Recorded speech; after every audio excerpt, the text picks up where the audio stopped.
नमस्कार, ताल ठोक के देख रहे हैं आप शाम के 5 बज रहे। मैं हूं आपके साथ रोहित सरदाना। और ताल ठोक के सवाल आज ये है कि यूपी में समाजवादी संग्राम से फायदा किसको होगा। समाजवादी परिवार का ये झगड़ा दिल्ली में चुनाव आयोग के दफ्तर तक पहुंच गया है और अब आयोग को तय करना है कि असली समाजवादी पार्टी कौन है, यानी मुलायम और अखिलेश से कौन करेगा साइकिल की सवारी। समाजवादी पार्टी का भविष्य क्या होगा यह तय होने में अभी वक्त है, लेकिन सियासी पार्टियां इस झगड़े में अब अपना नफा नुकसान तौल रही हैं, खासतौर पर तब जबकि उत्तर प्रदेश में चुनाव का ऐलान जल्दी होने वाला। तो क्या यह मान लिया जाए कि इस टकराव का सबसे ज्यादा असर मुलायम सिंह यादव के उस MY फार्मूले पर पड़ने जा रहा है जिसके दम पर समाजवादी पार्टी हमेशा से सत्ता में आती रही है। दरअसल समाजवाद की इस खानदानी लड़ाई में यूपी के 16% मुस्लिम और 10% यादव वोटर सबसे ज्यादा दुविधा में।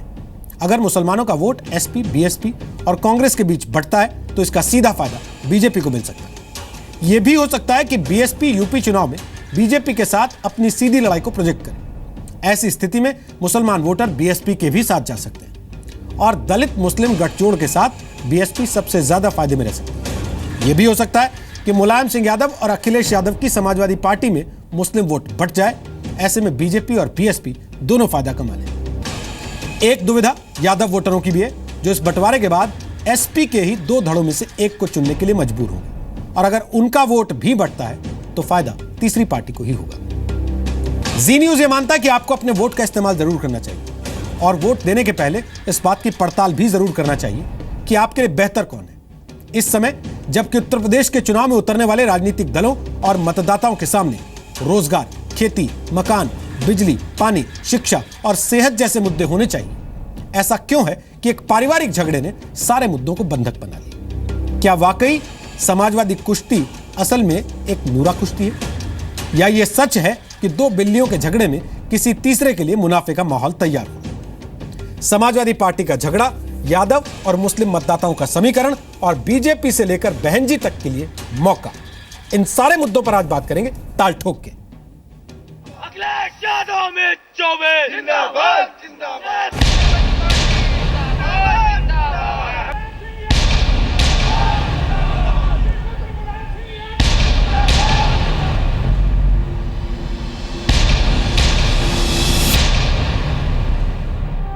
मुख्यमंत्री अखिलेश यादव का भी समर्थन इसमें है, इसे उनको भी 6 साल के लिए निकाला जाता है। पूरी ताकत परिवार का क्या होगा उसमें लगे हुए हैं। जो पूरी पार्टी परिवार के उसमें लपट गई है, क्या वो उत्तर प्रदेश को बचा पाएंगे? क्या रोज अलग अलग प्रकार के नाटक लोगों के सामने आ रहे हैं ना, देख रहे हो ना भाई मित्रों, ये ध्यान बटाने के अलावे कुछ नहीं। ये चाचा भतीजा उत्तर प्रदेश का भला नहीं कर सकते। इस वक्त समाजवादी पार्टी में जिस किस्म का झगड़ा चल रहा है उससे समाजवादी पार्टी को अवामी तौर पर बहुत नुकसान हो रहा है। ये कोशिश परिवार की मिलीजुली कुश्ती है, ये एक तरीके से सोची समझी साजिश का हिस्सा है लड़ाई भी। ताल ठोक के आज का पहला सवाल, उत्तर प्रदेश में समाजवादी फाइट से किसको फायदा होगा। दूसरा सवाल, क्या समाजवादी झगड़े से यादव और मुस्लिम मतदाताओं का मोह भंग हो जाएगा। तीसरा सवाल, क्या मुलायम और अखिलेश ने यूपी में मोदी को मौका दे दिया। चौथा सवाल, कहीं ऐसा तो नहीं कि बाप बेटे के झगड़े से बहन जी की लॉटरी लग जाएगी। और ताल ठोक के आज का 5वां सवाल, क्या यूपी में छिड़े समाजवादी झगड़े से मुस्लिम यादव का माई फार्मूला फ्लॉप हो जाएगा। तो आपको बता दें कि ताल ठोक के आज हमारे साथ बात करने के लिए कौन कौन से खास मेहमान हैं। रविदास मेहरोत्रा समाजवादी पार्टी के नेता, यूपी सरकार में परिवार कल्याण मंत्री हैं और लखनऊ मध्य विधानसभा क्षेत्र से विधायक हैं। उन्होंने वादा किया है कि वो इस चर्चा में शामिल होंगे। हालांकि समाजवादी पार्टी के ज्यादातर प्रवक्ता इस मुद्दे से किनारा कर रहे हैं। चौधरी मुनव्वर हसन गौड़ हमारे साथ हैं, वो प्रवक्ता हैं बहुजन समाज पार्टी के। टीवी डिबेट्स में अक्सर वो BSP का पक्ष रखते हैं। स्वागत है चौधरी साहब आपका। राजीव त्यागी हमारे साथ हैं, वो कांग्रेस पार्टी के राष्ट्रीय प्रवक्ता हैं, यूपी कांग्रेस कमेटी के महासचिव रह चुके हैं। उनको भी आप अच्छे से जानते और पहचानते हैं। अक्सर टीवी डिबेट्स में उनको भी आप कांग्रेस पार्टी का पक्ष रखते हुए देखते हैं। और डॉक्टर संबित पात्रा BJP का जाना पहचाना चेहरा है, पार्टी के राष्ट्रीय प्रवक्ता हैं और पार्टी की केंद्रीय समिति में ओडिशा के रिप्रेजेंटेटिव हैं। स्वागत है डॉक्टर पात्रा आपका। और प्रोफेसर निसारुल हक हमारे साथ हैं, पॉलिटिकल कमेंटेटर हैं, एनालिस्ट हैं, जामिया मिलिया इस्लामिया में राजनीति शास्त्र पढ़ाते हैं और ताज़ा राजनीतिक हालात पर नजर रखे हुए हैं। आज बड़ा अहम दिन है, जिस दिन सुप्रीम कोर्ट ने एक बड़ी तल्ख बात कही है। उन्होंने कहा है कि धर्म, जाति, संप्रदाय के आधार पर इस देश में चुनाव में वोट नहीं मांगे जाने चाहिए। और इत्तेफाक की बात है संबित पात्रा कि आज ही हम ये बहस लेके बैठे हैं कि यादव परिवार का झगड़ा हो रहा है, उसमें यादव वोट भी बटेगा और मुस्लिम वोट भी बटेगा, और ये दोनों बड़ी एक दूसरे के विपरीत परिस्थितियां हैं। और कोई राजनीतिक पार्टी दावे के साथ ये नहीं कह सकती आज कि हम जब वोटर के बीच में अपने उम्मीदवार उतारेंगे तो हम जातीय समीकरण नहीं देखेंगे, हम धार्मिक समीकरण नहीं देखेंगे, हम सांप्रदायिक समीकरण नहीं देखेंगे, हम केवल विकास की बात देखेंगे। आप कह सकते हैं दावे से ऐसा? आपका बड़ा प्रश्न सही है, क्योंकि जैसे ही ये डिबेट का टॉपिक आया मेरे मन में भी यही आया कि अरे आज तो सुप्रीम कोर्ट का इतना बड़ा जजमेंट आया है कि हिंदू, मुस्लिम, सिख, ईसाई, यादव, कुर्मी, इनके नाम पर तो वोट मांगना आज से एकदम अपराध कहलाएगा, और आज ही हम ये डिबेट कर रहे हैं। बहरहाल आपका प्रश्न भी सही है कि हिंदुस्तान की राजनीति में इन शब्दों का अपना एक माहिम्य रहा है और इन शब्दों से निजात पाने में वाकई कुछ वक्त तो लगता हुआ नजर आ रहा है।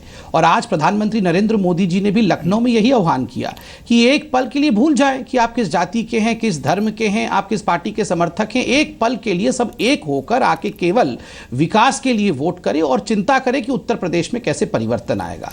आप देखिए, बड़ा अद्भुत लगा आपने कहा, वो बड़ा बड़े बड़े अक्षरों में भी लिखा MY वोट। M मतलब मुस्लिम कहाँ जाएगा, Y कहाँ जाएगा, यादव कहाँ जाएगा। देखिए MY जब आप लिखते हैं तो वो माई नजर आता है, मेरा, माई। यहाँ MY है एक तरफ जातीय समीकरण और धार्मिक समीकरण का, और दूसरा परिवारवादी पार्टी का, समाजवादी पार्टी का MY है, मतलब me, myself, my and mine.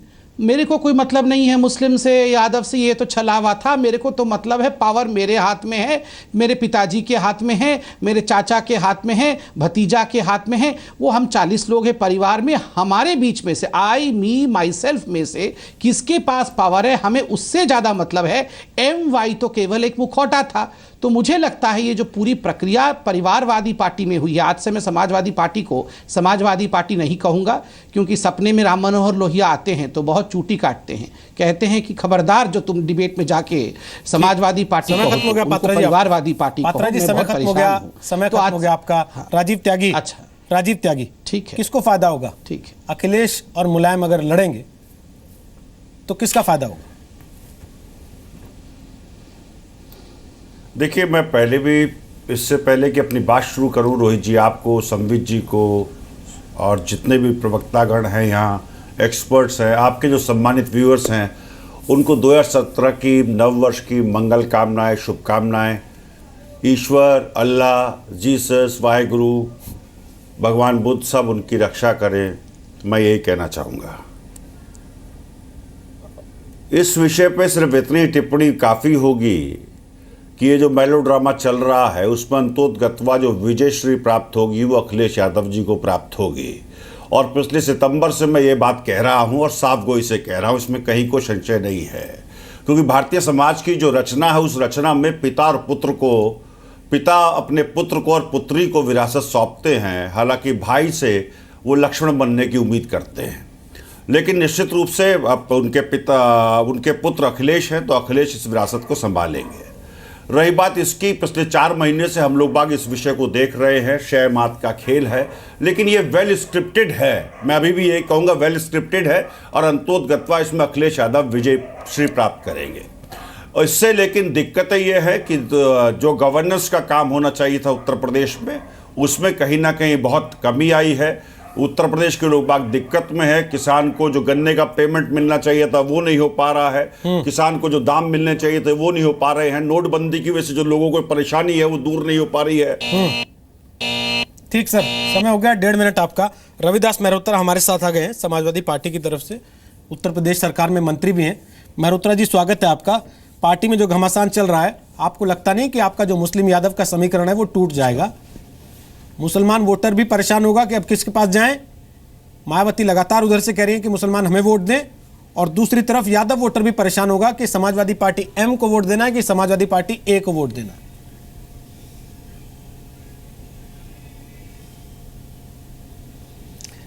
देखिए, अपनी बात कहने से पहले आपके माध्यम से पूरे प्रदेशवासियों को नव वर्ष बहुत बहुत शुभ और मंगलमय हो और आने वाले वर्ष में अखिलेश यादव की बहुत मजबूत सरकार बने, ये जो है जनता से अनुरोध है। देखिए, एक बात स्पष्ट कर दें कि मुलायम सिंह यादव जी का 55 साल का राजनीतिक उनका अनुभव है और वो पार्टी के सर्वमान्य नेता हैं। जो निर्णय वो करेंगे उसको कहीं ना कहीं किसी न किसी रूप में सब स्वीकार करने का काम करेंगे।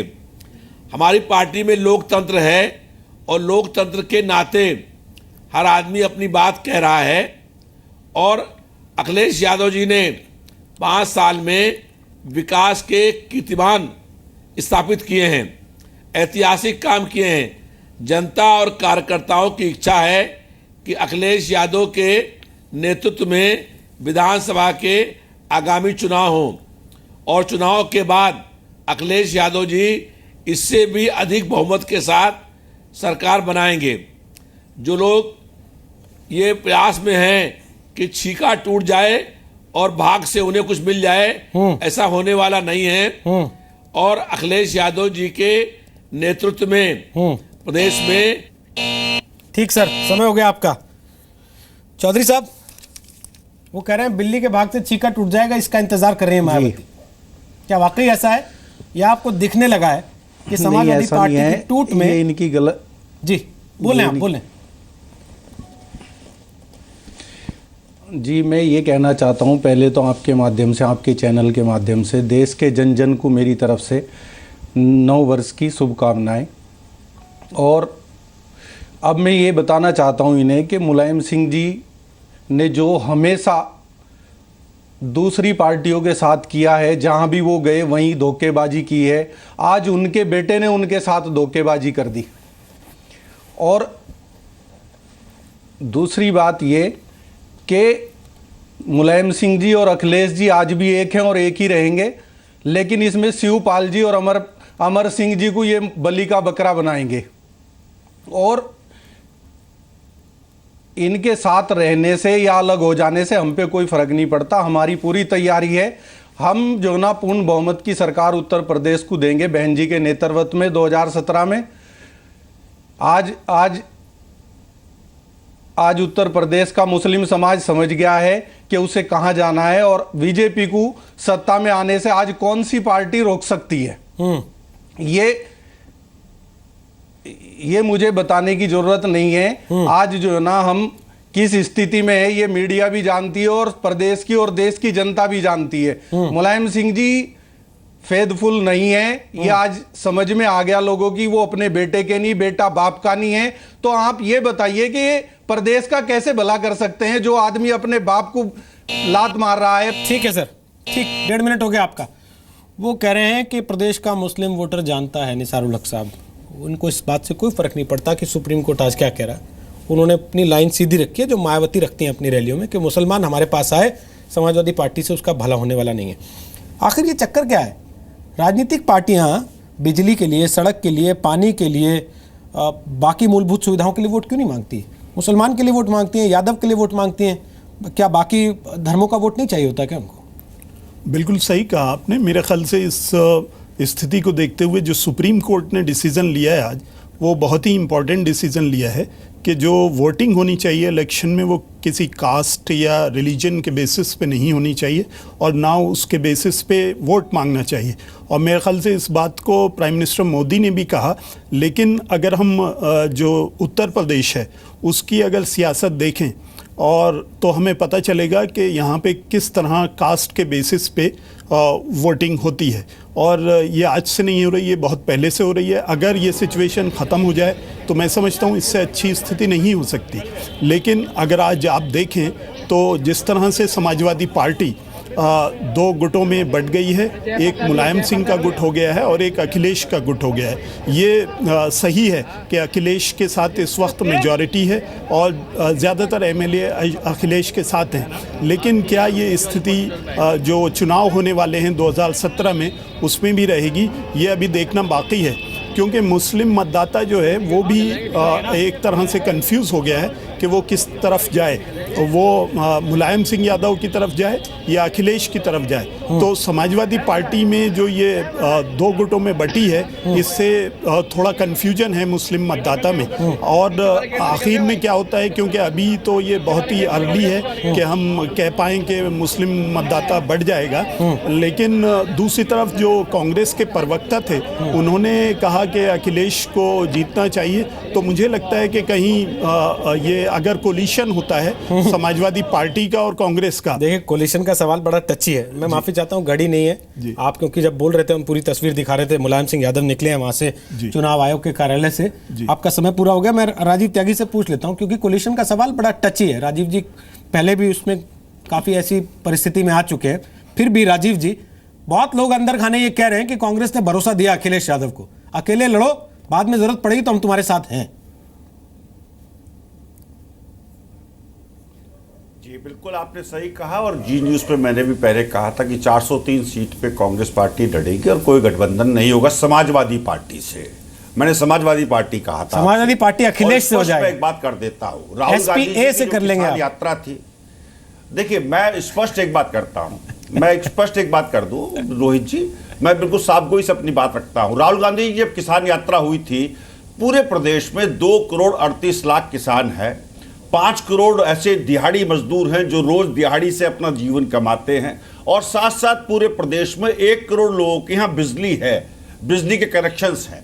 अब इन आंकड़ों को देखने के बाद जब आप पता करते हैं तो मिलता है आपको कि कांग्रेस पार्टी मानती है कि किसान का कर्जा माफ। तो 2 करोड़ 38 लाख में से 2 करोड़ लोगों ने हमें पर्चा भर के दिया कि हमारा कर्जा माफ होना चाहिए। इसके बाद जो 1.25 करोड़ लोग बाग जिन पे बिजली के कनेक्शंस हैं, उनका हम बिजली बिल हाफ करेंगे। आपने बहुत बहस में शुरू में कहा था, मैं आपको साधुवाद देता हूं कि किसान, मजदूर, नौजवान। सर समय खत्म हो गया, 1 मिनट था, वापस आऊंगा आपके पास, तब पूरा कीजिएगा। संबित पात्रा वो तो तैयारी करके बैठे हैं, उनका पोस्ट पोल अलायंस अभी से तैयार है। आप लोगों की क्या तैयारी है? आप इसी भरोसे हैं कि समाजवादी टूटेंगे तो यादव और मुस्लिम बढ़ जाएंगे? 1 मिनट पूरा। बिल्कुल नहीं, मैं बड़ा क्लियर कर दूं, मैं अभी क्लियर कर दूं। अभी समाजवादी पार्टी के प्रवक्ता कह रहे थे कि छीका टूटेगा तो बिल्ली के भाग में मक्खन आ जाएगा। बिल्कुल नहीं, हम बिल्ली नहीं हैं, हम गोपाल हैं, हम कान्हा हैं। हम यहाँ पर कार्यकर्ताओं के माध्यम से, जैसे कन्हैया बनाते थे ना छीका तक पहुँचने के लिए सीढ़ी, वैसा सीढ़ी बना के मक्खन खा लेंगे। छीका तोड़ने की आवश्यकता नहीं है, हमारे को बेनिफिट ना हो जाए उसलिए आप छीका तोड़ देंगे, इसकी करने की आवश्यकता नहीं है। आप अपना साइकिल संभालिए। साइकिल के कलपुर्जे अलग अलग हो गए हैं, हैंडल कहीं पड़ा है, टायर कहीं पड़ी है, सीट कहीं पड़ा है, ये तो बता दीजिए साइकिल का हैंडल किसके पास है। आपको तो अभी पता नहीं हैंडल किसके पास है, तो स्वाभाविक रूप से आप ये छीका टूटने और बिल्ली की बात तो करिए ही मत। दूसरी बात आपने कहा, अभी राजीव जी मेरे मित्र हैं, उन्होंने कहा कि लोकतंत्र में ये विरासत है कि पुत्र ही पिता का सब विरासत संभालेगा।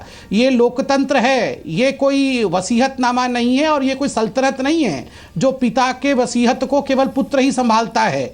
ये लोकतंत्र है, इलेक्शन से आपको आगे आना पड़ता है। ठीक है, ठीक है। रविदास जी बोलिए, हैंडल किसके पास है साइकिल का, वो पूछ रहे हैं।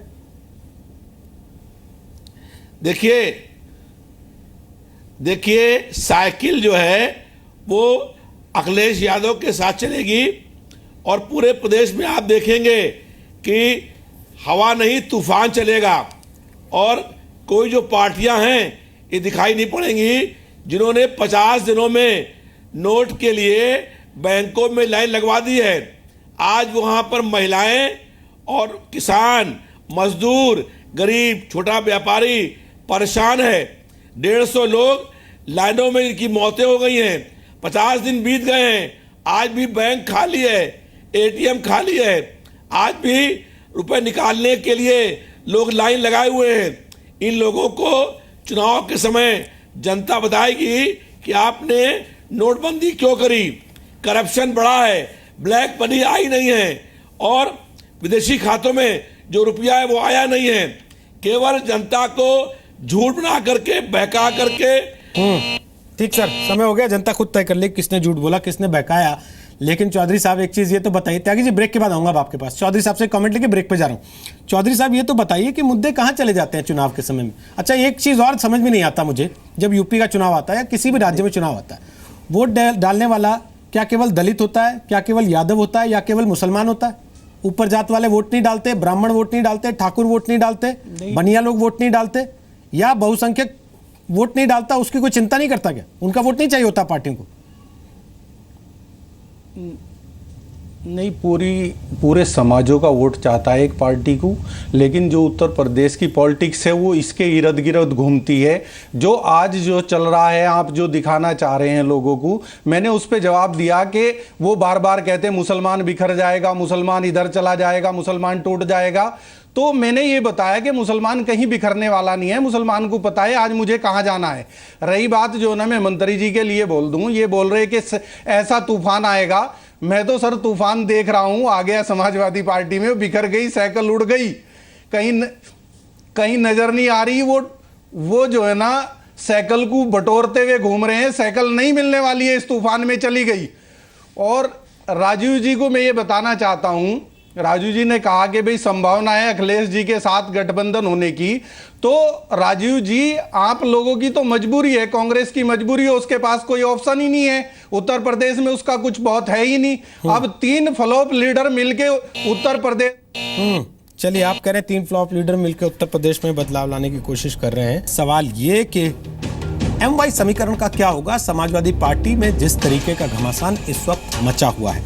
हमारे साथ बीजेपी से संबित पात्रा हैं, कांग्रेस से राजीव त्यागी हैं, रविदास मेहरोत्रा समाजवादी पार्टी से हैं, प्रोफेसर निसार उल हक हमारे साथ यहाँ स्टूडियो में मौजूद हैं, और चौधरी मुनव्वर हसन गौड़ हमारे साथ हैं, वो बहुजन समाज पार्टी का प्रतिनिधित्व इस चर्चा में कर रहे हैं।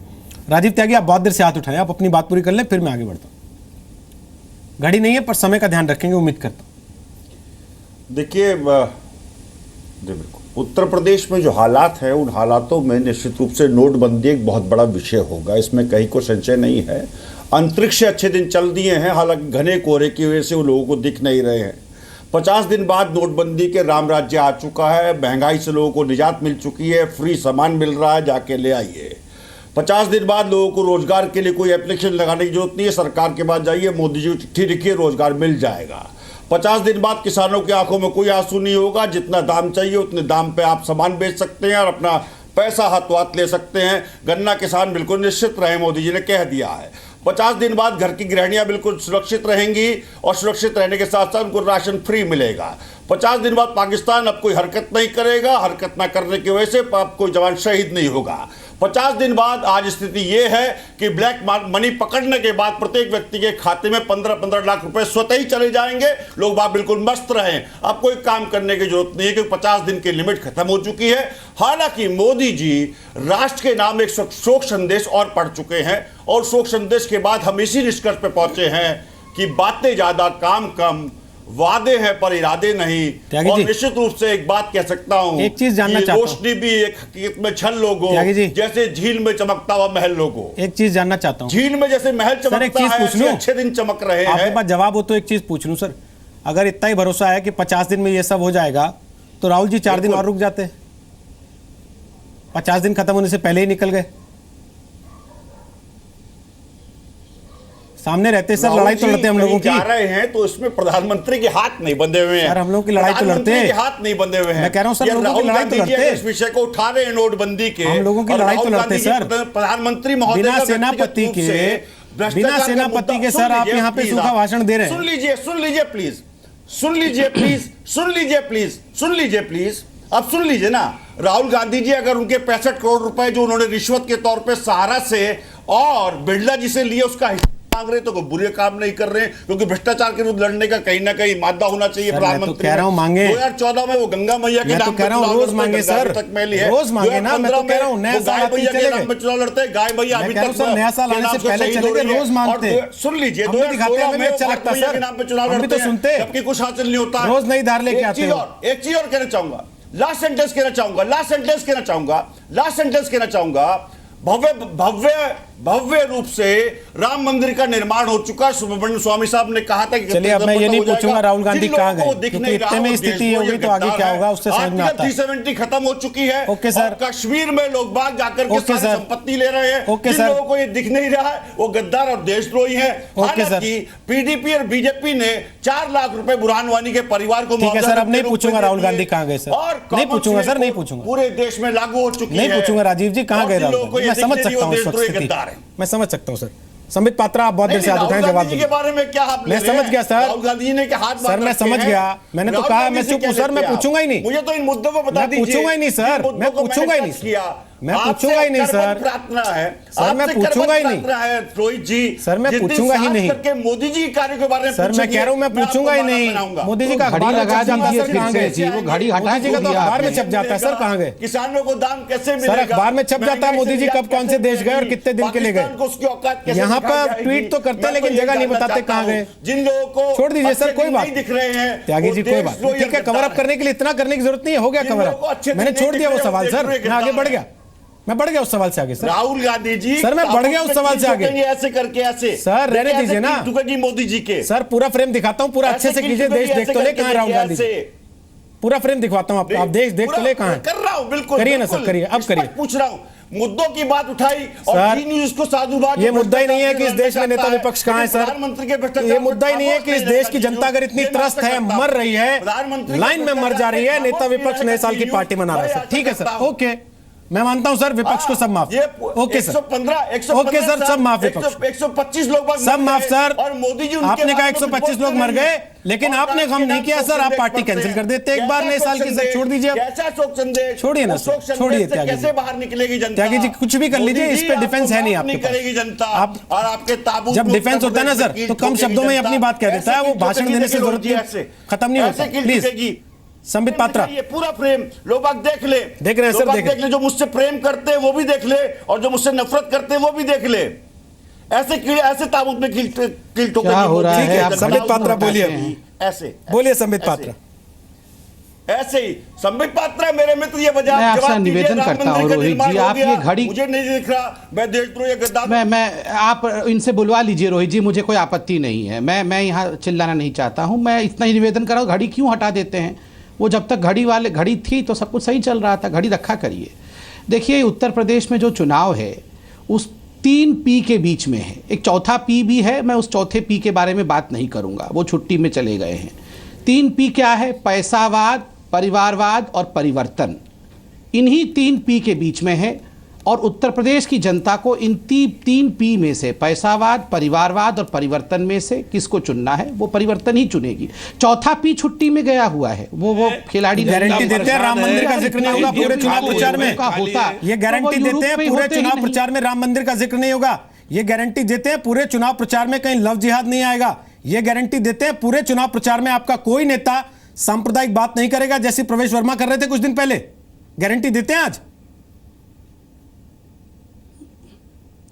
देखिए रोहित जी, पूरी दुनिया तो हमसे ही गारंटी मांगती रहती है कि राम का बात तो कोई नहीं करे, बाकी सभी बात सब करते हैं। दूल्हागढ़ में काट दिया जाता है लोगों को तो कोई गारंटी नहीं मांगता है, कोई गारंटी नहीं मांगता है, आप गारंटी मांगते रहिए। दूल्हागढ़ पे आपका विरोध भी हमने देखा है सर, हम तो दूल्हागढ़ पे आप लोगों ने कितना विरोध किया, गारंटी तो हम ही देंगे, गारंटी तो हम ही देंगे, आप लोग कितना विरोध कर लिए सर, हमने देखा, गारंटी तो हम ही देंगे। अगर आप अपने को हिंदुओं की पार्टी कहते हैं ना सर, और बाकी लोग अगर आप अपने को हिंदुओं की पार्टी कहते हैं सर, अगर आप अपने को हिंदुओं की पार्टी कहते हैं संबित पात्रा, इस देश के लोगों ने देखा है पिछले 2.5 साल में आप एक गौ रक्षा के लिए केंद्रीय कानून तक नहीं ला पाए, हर बार ये कह के पल्ला झाड़ते रहे कि राज्यों ने कानून बना रखे हैं, है ना। अगर आपको वाकई हिंदुओं की इतनी चिंता होती तो उनके सेंटिमेंट्स के साथ जब खिलवाड़ हुआ है संबित पात्रा, आप लोग ताल ठोक के खड़े होते उनके साथ, मुंह नहीं छुपाते, केवल भाषण देके टीवी पर गायब नहीं हो जाते, जमीन पे दिखाई देते। कोई भाषण देके गायब नहीं हो रहा है। अभी आप मुझसे पूछ रहे थे गारंटी दीजिए, राम की बात नहीं करेंगे, अभी आप बोल रहे हैं कि राम की बात क्यों चला लीजिए कि आपने कहा राम की बात, यही तो हिंदुस्तान की विडंबना है सर। मैं तो दोनों बातें कैसे हो सकता है सर, राम की बात कीजिए तो राम का गारंटी केवल हमसे मत मांगिए जाते हैं कि अरे ये तो कोर्ट में चला गया मामला, जैसे बाकी सारे कोर्ट के मामलों में जुबान सीधी रहती है। ये गारंटी सर कोर्ट में तो राहुल सोनिया का नेशनल हेराल्ड का मामला भी है ना, उसको तो आप हर चर्चा में लाते हैं, लेकिन राम मंदिर पे सवाल पूछते ही आपके मुंह में ताला लग जाता है कि ये तो कोर्ट का मामला, इस पे कुछ नहीं बोलेंगे। क्यों? कोई ताला नहीं लगा है। नहीं, सुन लीजिए ना, मैं बता रहा हूं ना। आप कह रहे हैं कि राम मंदिर का मुद्दा आते ही हमारे मुंह पे ताला पड़ जाता है। अरे राम मंदिर के मुद्दे पर अगर किसी ने भी बातचीत की है, राम मंदिर के मुद्दे पर संबित पूरा राम की खाते हैं मंदिर। ठीक है त्यागी जी आपके बीच में कोई नहीं बोल रहा था। त्यागी जी आपके बीच में कोई नहीं बोल रहा था, प्लीज। अच्छा नहीं लगता आवाज बंद करनी पड़ती है त्यागी जी, अच्छा नहीं लगता आवाज बंद करनी पड़ती है। नहीं फिर आप विक्टिम प्ले करेंगे कि हाय मेरी आवाज बंद कर दी। प्लीज ऐसा मत कीजिए। आप बोल रहे थे, आपको किसी ने टोका टाकी नहीं की। पूजा करने चले जाते हैं भगवान नाम के त्यागी जी प्लीज, ठीक है आप हाथ जोड़ के पूजा कीजिए। आपकी आवाज बंद है, मन में कर लीजिए। संबित पात्रा बोलिए। देखिए रोहित जी, आपने पूछा गारंटी दीजिए। मैं तो कहता हूं कि हमने कभी भी धर्म की राजनीति नहीं की, और जहां तक राम मंदिर का विषय है, बड़े स्पष्टता के साथ भारतीय जनता पार्टी ने शुरू से ही कहा यह भावनाओं और आस्था का विषय है। हमने इसको कभी धार्मिक मुद्दा नहीं बनाया है। मैं देखिए रोहित जी, आपके लिए मैं नहीं पूछ रहा हूं, आपने तो एक सवाल पूछा बतौर एंकर, मगर ये बार बार कहता हूं कि देश सिर्फ हम ही से गारंटी चाहता है, उस असउद्दीन ओवैसी से, उस कांग्रेस पार्टी से जिसको खुद ए.के. एंटनी ने कहा कि आप कृपया करके रिपोर्ट पढ़ लीजिए जो 2014 के चुनाव में आपकी हार क्यों हुई। बसपा जो 24 घंटे जूते मारने की बात करती है, तिलक तराजू, मैं आगे बोलना भी नहीं चाहता हूं क्योंकि मुझे कष्ट होता है, इनसे कोई गारंटी नहीं मांगता है। ठीक है, मैं गारंटी देता हूं, मोदी जी ने गारंटी दिया है उसके गारंटी से कि केवल विकास को ही लेकर हम आगे बढ़ रहे हैं और बढ़ते भी रहेंगे। और आज उत्तर प्रदेश में मोदी जी ने भी यह स्पष्टता से कहा है विकास ही हमारा ध्येय है। और 2014 का चुनाव पहली बार हिंदुस्तान के चुनाव का बदलाव, पैराडिम शिफ्ट का मौका रहा है, जहां देश की भलाई के लिए आप धर्म के नाम पे चुनाव नहीं लड़ते। ये बिल्कुल वैसा ही है जैसे मायावती दलित के नाम पे चुनाव नहीं लड़ती, और समाजवादी पार्टी ने कभी मुसलमानों को रिझाने के लिए कोई खास कार्यक्रम, ऐसा आयोजन, कोई काम नहीं किया। क्यों चौधरी साहब, ठीक कह रहा हूं ना मैं? देखिए, मैं आपको बता दूं, बहुजन समाज पार्टी का में डेमोक्रेसी है, जो आज सड़कों पे और रोडों पे जो ये हाहाकार मचा हुआ है, और जो केंद्र सरकार आज जो है ना बीजेपी की बैठी हुई है केंद्र में, ये सारी की सारी कांग्रेस की कुनीति है। कांग्रेस ने अगर ठीक से शासन किया होता इस देश में, आज मुसलमानों को खत्म कर दिया कांग्रेस ने इस देश में, जमीन पे ला दिया, दलितों से नीचे ला दिया। और जो बीजेपी आज जो है ना पावर में बैठी है, वो खुश ना हो, ये कांग्रेस की कुनीति की वजह से आज जो है ना केंद्र में बैठी हुई है। इसमें कोई कमाल नहीं है इसका, क्योंकि कांग्रेस ने कोई काम ही नहीं करके दिया। देश प्रदेश में लोगों को जमीन से नीचे ला दिया, कांग्रेस ने बर्बाद कर दिया देश को। इसमें जो है ना, इस वजह से बीजेपी आज पावर में बैठी हुई है। दूसरी बात मैं आपको उत्तर प्रदेश पे बता दूं, उत्तर प्रदेश को विकास चाहिए, उत्तर प्रदेश को लॉ एंड ऑर्डर ठीक चाहिए। उत्तर प्रदेश में जो है ना लोग जो 400 दंगे समाजवादी पार्टी ने करवाए हैं, उत्तर प्रदेश को दंगा मुक्त चाहिए बीजेपी। और समाजवादी पार्टी उत्तर प्रदेश में दंगे के अलावा कोई दूसरा काम नहीं करती। अगर विकास कोई कर सकती है आज उत्तर प्रदेश में, तो वो बहुजन समाज पार्टी है। समाजवादी पार्टी खत्म हो चुकी है उत्तर प्रदेश से। कांग्रेस का रविदास मेहरोत्रा को सुन लीजिए, कांग्रेस का उत्तर प्रदेश, एक बार रविदास मेहरोत्रा का जवाब सुन लीजिए। रविदास मेहरोत्रा का जवाब सुनिए, फिर समय बचता तो आप लोगों को मौका मिलता है। पता नहीं कहां गई। ठीक, रविदास मेहरोत्रा बोलिए। में ढूंढ लेंगे या उत्तर प्रदेश में ढूंढ लेंगे। नहीं, एक बहुत आपत्तिजनक बात कह दी है मुनव्वर हसन जी ने, यहाँ पर क्लैरिफाई करना आवश्यक है। जब ये चुप कराइए, इनको चुप कराइए। बोलिए रविदास जी, बोलिए।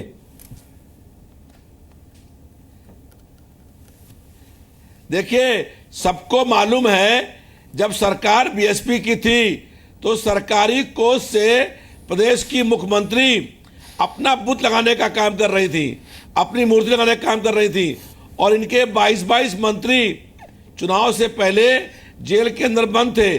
सारा गुंडा माफिया राज कायम करने का काम किया था। हम लोगों ने 100 नंबर डायल करिए, 15 मिनट के अंदर साथ है सारे गुंडे माफिया। आप परेशान है इस चीज को लेकर, पूरा गुंडा माफिया आपके साथ है। बहन जी ने अपने मंत्रियों को बुला के गिरफ्तार करवाया, ऐसा करके तो देख ले समाजवादी पार्टी खत्म हो जाएगी। बहुजन समाज पार्टी नाम लेने वाला नहीं रहेगा जिस दिन आप गुंडों को निकाल दोगे पार्टी से। बांटने का काम किया है। देखिए, आप जिस दिन गुंडों को निकाल दोगे पार्टी से, पार्टी खत्म हो जाएगी। आपकी पार्टी गुंडों के बल पे चलती है। आप ये आपकी जो पार्टी है, गुंडों के बल जब पे बोल चलती रहे है। थे, चौधरी जी सुन तो लीजिए उनकी बात। अराजकता का हम माहौल बोल है, रहे हैं, गुंडाई का चौधरी जी माहौल उनकी है। बात तो सुन लीजिए, वो आपके यही बीच में नहीं बोल रहे गुंडागर्दी थे ना। है उनकी बात जो सुन आप लीजिए। कर रहे हैं, यही गुंडागर्दी है। आप जब बोल रहे थे हम सुन रहे थे, अब हम बोल रहे हैं तो यही गुंडागर्दी है जो गुंडागर्दी आप करते हैं। आपने बोला हमने सुना, आपने झूठ बोला हमने सुन लिया, लेकिन आप सच सुनने को तैयार नहीं है।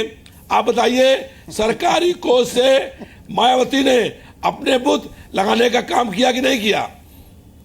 आप बताइए कितना करप्शन हुआ? 22 मंत्री जेल के अंदर बंद थे, सीएमओ की हत्याएं हुई, डिप्टी सीएमओ की हत्या जेल के अंदर हुई, और पत्थर के नाम पर पूरा सर आप तो निकाल देते हैं, आप तो निकाल देते हैं भ्रष्टाचारियों को, अगले दिन फिर ले लेते ठीक है हैं। सर, ठीक हमने है, ठीक है, जेल तो ठीक है। भिजवाया। ठीक है, प्लीज। अगर कोई हमारी पार्टी में गलत था तो हमने जेल तो भिजवाया। ओके, प्लीज, हमने वापस मंत्रालय प्लीज, भेज देते हैं। प्लीज, एक मिनट रुक जाइए, अब एक मिनट रुक जाइए, अब एक मिनट रुक जाइए। विश्वास डेमोक्रेसी में नहीं मेहरोत्रा है। जी एक मिनट रुक जाइए। प्रोफेसर साहब, अब सबकी आवाज बंद है, मैं केवल आपसे सवाल पूछ रहा हूँ, एक लास्ट कमेंट ले रहा हूँ।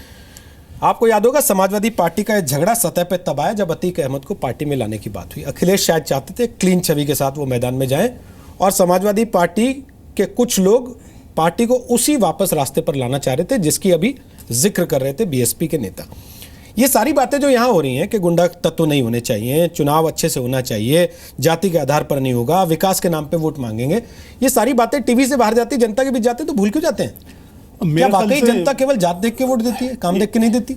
बिल्कुल, ये पॉलिटिकल पार्टीज जो हैं ये बजाय इसके कि पास्ट में जाएं और पास्ट की हिस्ट्री को खंगालें और खो दें, इनको ये चाहिए कि इलेक्शन बहुत नज़दीक है और इनको अपना एजेंडा बताना चाहिए कि 2017 में अगर ये पॉलिटिकल पार्टीज जीत के आईं तो ये विकास के लिए क्या क्या करेंगी। और मुझे इन पार्टीज में से कोई भी इस तरह का नज़र नहीं आया जिसने ये बताया हो कि 2017 के इलेक्शन में वो डेवलपमेंट क्या करेंगी, चाहे वो मुस्लिम और यादव फैक्टर हो या दूसरी कास्ट हो। मेरे ख्याल से विकास तो सभी का होना चाहिए, किसी एक जाति या एक धर्म का विकास नहीं, बल्कि सारे धर्मों का विकास होना चाहिए, सारी जातियों का विकास होना चाहिए।